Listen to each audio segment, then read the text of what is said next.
Hello mga kabarangay, magandang buhay. So for today's video, nais ko lamang pong maglabas ng akin pong opinyon at ng akin pong damdamin kaugnay po ng mga nakikita po natin, naririnig at napapanood na mga content po no ng pagpapalitan ng mga maanghang na salita ng mga matuturing na natin na malaki na sa industriya ng pagbablog, no? Ito'y sadyang nakalulungkot at nakababahala dahil sila po ay tinitingala ng mga digital creator na nagsisimula.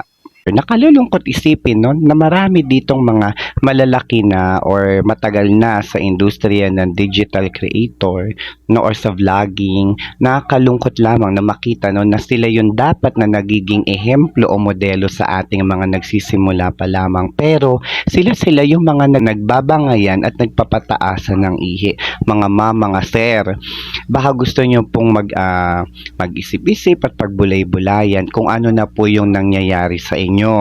No, tandaan po ninyo, ang mundo ng vlogging ay temporal lamang, no? Pero yung mga kaibigan at mga tao sa paligid ninyo, kaibigan ninyo, no, nadadamay, nagsisiraan kayo dahil lamang nagpapataasan kayo ng ego at ng ihi.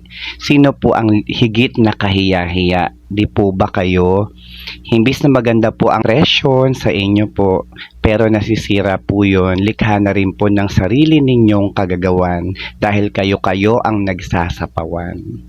Sa halip na pinaiiral natin, nagbabangayan, mas mainam po na pairali na lang po natin ang pagbabayanihan nang sa gayon, lahat po tayo na naghahangad dito po sa ng digital creator or ng pagbablog, lahat tayo ay sabay-sabay na aangat.